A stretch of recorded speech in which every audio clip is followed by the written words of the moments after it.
Hello, world history. I hope all of you are having a great start to your Tuesday.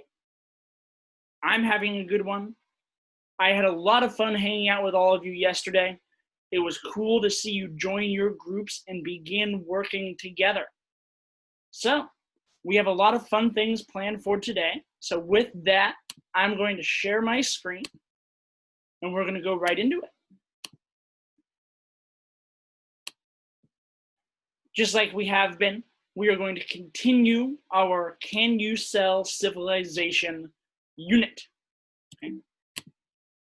Today, we're going to talk about something called the Agricultural Revolution. It is sometimes called the Neolithic Revolution. Your textbook calls it the Neolithic Revolution. I like to call it the Agricultural Revolution. Why? Because Neolithic is a funny word that no one is going to remember. The Agricultural Revolution is about agriculture. It's about farming. It tells you what it is. So that's why I like it a little bit better. Our daily objective is I can explain how agriculture began by reading the textbook and completing a graphic organizer. Our need to know questions answered today. This is another way that we are going to start using need to know questions in our class. You were the creators of all of our need to know questions.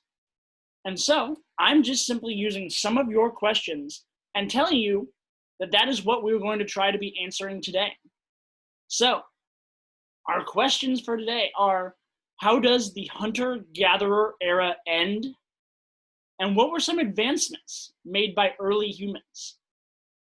These advancements lead us to farming, and farming leads us to the end of the hunter-gatherer era, which we'll learn a little bit more about today.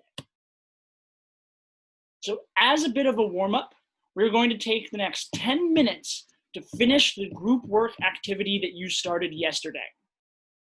If you finished it yesterday, congratulations. Hang out, relax, enjoy yourself, talk to teacher, have a good time.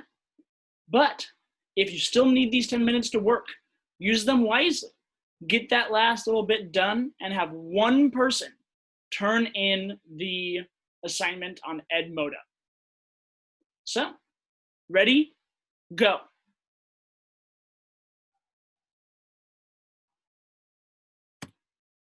All right, everyone. Welcome back. Before we dive into what we're doing for the rest of today, let's watch a quick video that does a good job of explaining early agriculture.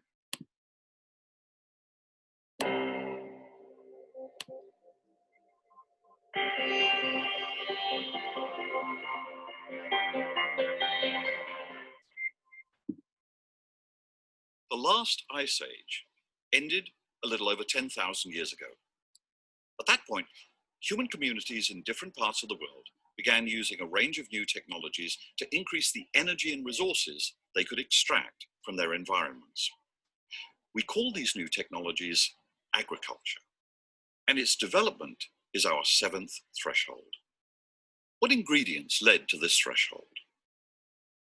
Well, first, thanks to collective learning, humans had accumulated vast knowledge about their environments over many generations. Second, by the end of the last ice age, humans had also settled all parts of the world, and some began to live in denser communities. Populations increased, and some regions, such as Mesopotamia, began to have about as many people as foraging techniques could support.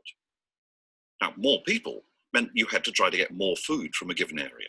So some groups started using simple forms of irrigation, or they planted wheat, or they herded goats and cattle for their meat.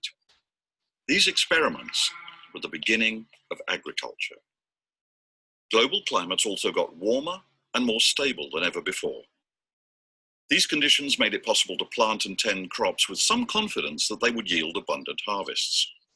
Within a few generations, some plants and even some animals became domesticated or more dependent on humans. And as animals became tastier or more nutritious or more docile, they became more attractive to farmers. Farming took off and began to spread around the world. Agriculture was really a way to increase the amount of the sun's energy that was used by our own species. So humans began changing the plants, the animals, and the landscapes around them so that they could use more and more of the products of photosynthesis. This energy bonanza led to the creation of villages, of cities, and of huge agrarian civilizations.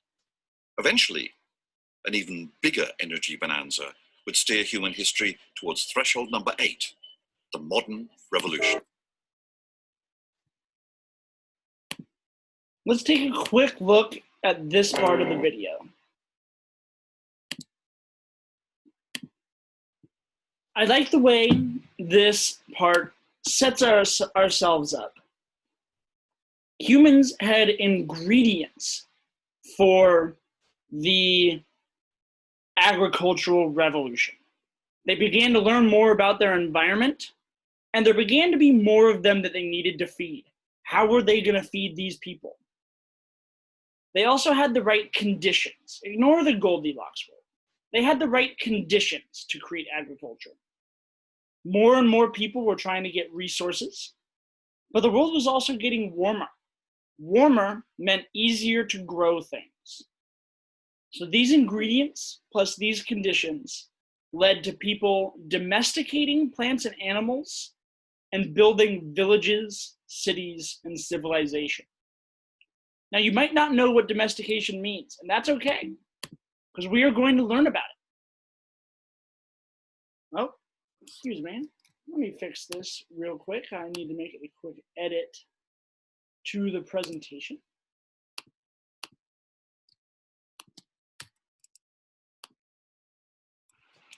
All right, bringing it back. So, for the rest of class today, we're going to go to the textbook. All right? So, there's a graphic organizer on Edmodo that you need to finish and fill out. Use pages 40 to 43 in the textbook and fill out that graphic organizer on Edmodo. Okay? Nice and easy today, okay? Quickly getting stuff together, and we're going to come back tomorrow and focus a little bit more on these cities that developed around agriculture. So, world history, thank you so much for being here today.